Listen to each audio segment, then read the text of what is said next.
Hey there people, what's good? Welcome back to the channel. My name is Gray, your one and only Corrupted Angel, and today we have a pretty special little episode of Warframe for you. Today's episode is the very first ever melee weapon review on the channel, and specifically the very first ever review that we've done where we have an incredibly new player-friendly, or rather mid-game player-friendly build for this weapon that actually still works in Steel Path and is something to easily get your hands on with relatively no trouble whatsoever. So let's get into it, we'll talk about it, and hopefully you will all have a good time.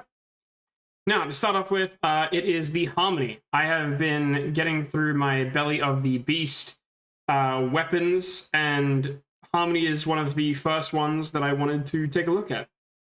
This thing is an absolute beast, and I need to show off the build for it because it is honestly wild.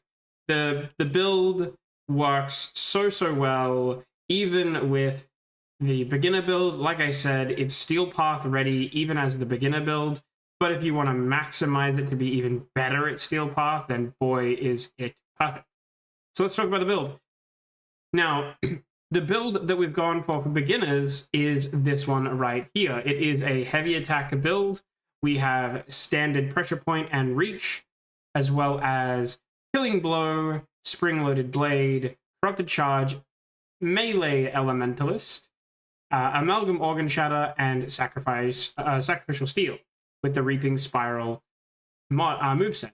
So to put into perspective, pressure point, obviously for more damage. Reach is really important on this weapon in my eyes because it means that you're killing more of the room at any given time with every single swing. Spring-loaded blade helps that as well, with every single status effect that you apply being +1 range for 24 seconds, which can stack up to 2 times, making this roughly combined together to be a primed reach, which is really good. Even with 1 status chance, it's still primed reach levels of reach.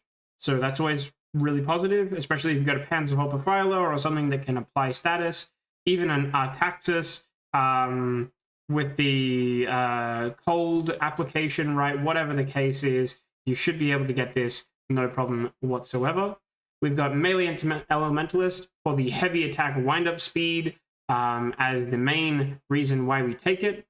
We've got Amalgam Organ Shatter, so that way we get some extra critical damage, but also so that way we get more wind-up speed again. And then we go even further with Sacrificial Steel to give us some critical chance. This is obviously a mod that you get from doing the quests, so super easy to obtain, and I haven't maxed it out, so that way you know that even if you don't max this thing out and you get it to the bare minimum of investment, which is pretty cheap to do, you will see some great returns. The Amalgam Organ Shatter is also super easy to get on Fortuna. Definitely recommend going and grabbing it. It's one of the easiest ones to get out of all the Amalgam mods, so definitely check that out too. We've got Corrupted Charge for initial combo, as well as Killing Blow, which is going to give us more wind-up speed and more attack damage. And so basically we're getting a boatload of extra damage from Killing Blow and Pressure Point. We're getting a bunch of wind-up speed from Elementalist, Killing Blow, and Shatter. We're getting crit chance from the steel, we're getting a little bit of crit damage from Shatter, and then we're getting initial combo, which is enough for us to get some extra damage from that too.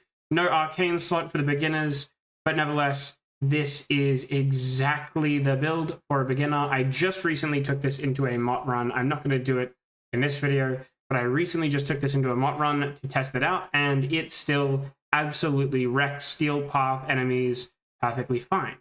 But now, let's get into the meat and potatoes of everything, because this is the more important thing that we got to be looking at. And one of the things that I think a lot of people always love to see, and that is this build. This build is basically the previous build, but with Prime Reach and Prime Pressure Point, as well as Melee Afflictions. The reason why I put Melee Afflictions on is just so that way you can get Spring-Loaded Blade a little bit quicker, in case you don't have any, for whatever reason, priming companions or anything like that. You've got Spring-Loaded Blade with Melee Afflictions, meaning you're getting a bunch of extra stacks of stuff. which is always nice, and that is the best possible outcome, really. Other than that, though, the Prime Reach makes this into a literal room clearer. It is ridiculous. And then we've got Prime Pressure Point, still providing a ridiculous amount of extra damage, which is always handy. It's roughly an extra 15% more damage at this level, and it still does in the multiple hundreds of thousands when you swing at an enemy. One thing to consider here is this is one former. I probably should be able to squeeze in another former here to max out Sacrificial Steel and Prime Pressure Point, but it isn't exactly necessary either, so keep that in mind. This is a perfectly fine build. If you wanted to max out Sacrificial Steel, you'd still have the capacity to do so. It just would be a matter of if you want to also increase Prime Pressure Point all the way to get even more damage, which is honestly not necessary. This is probably something that you would consider doing. Now, one of the things that you have to note as well is this is not the most amount of damage you can get from this weapon. There is higher damage mounts that you can get from this weapon, but this is the one that I think personally is the best version of this weapon because of the fact that you don't need to overkill things. Killing more things in 2 hits is better than killing one thing in 1 hit. If that makes any sense, hopefully it does. But that is my general rule of thumb. Nevertheless, let's get into it. We've got Inaros to help us be a survivable boy. We've done a review on this guy already and why he is one of the best, if not the best, Steel Path Warframes for new players as well. So let's get straight into it. I absolutely love this weapon, by the way. Visually, I think it's gorgeous with the hate skin on it that you could get from Belly and the Beast, which is something that I went ahead and did because I absolutely adore it. I think it looks great. But otherwise, still a fantastic looking weapon. Always been a fan of scythes and stuff like that, so we'll see how we go. Let's quickly grab ourselves some extra armor. Oh my god, look at all the enemies right here, right?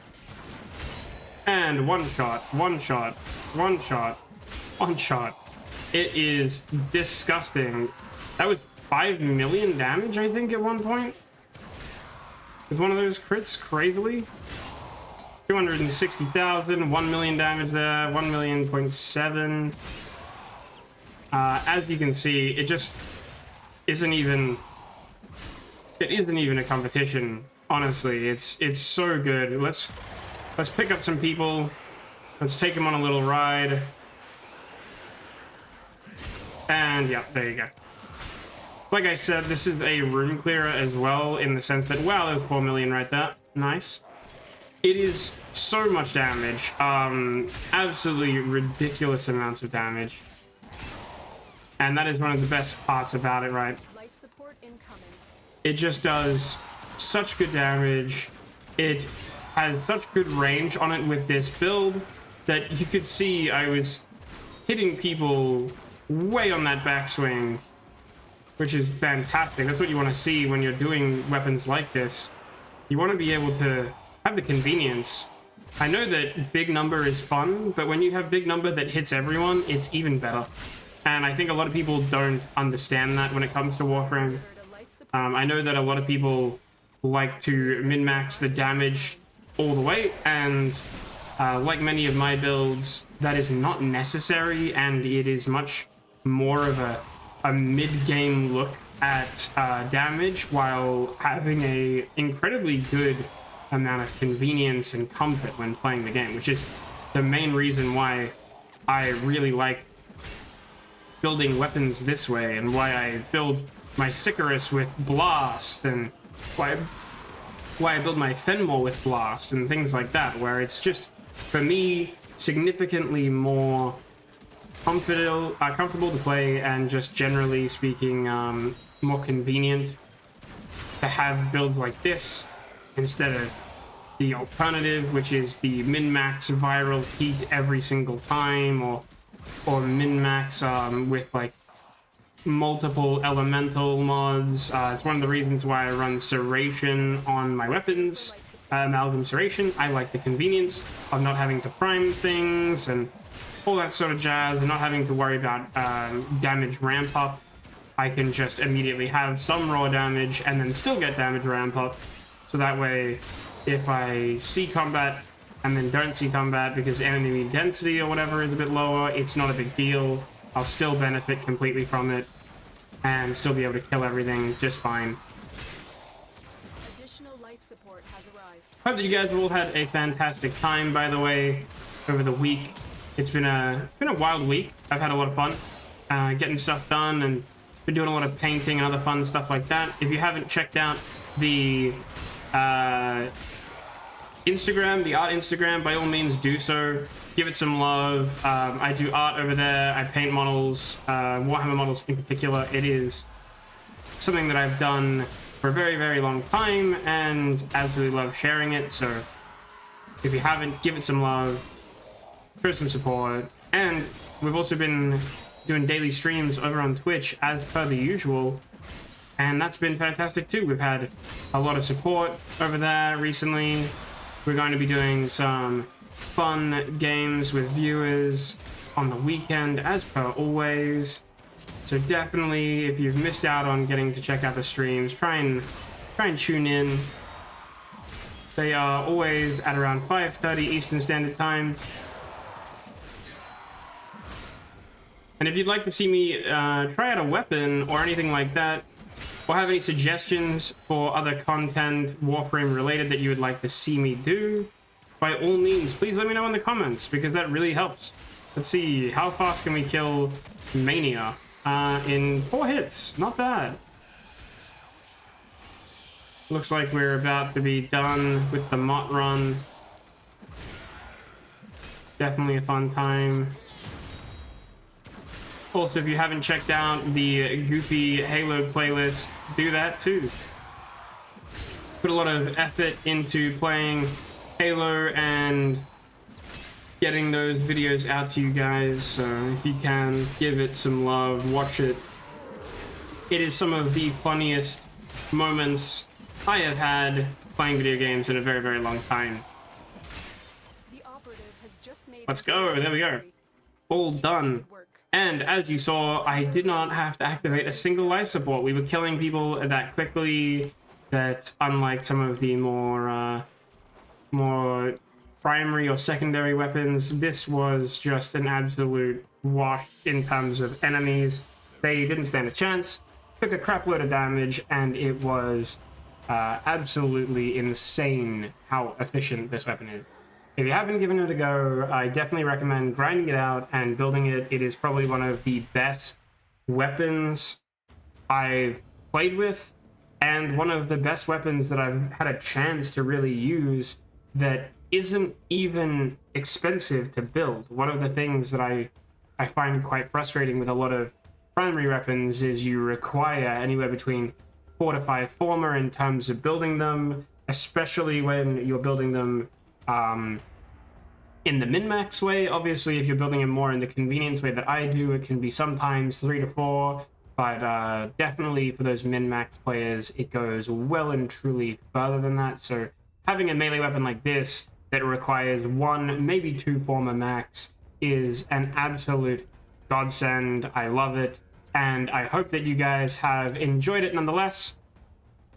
Please, if you enjoyed the video, you want to see more, like, comment, subscribe, all that sort of stuff.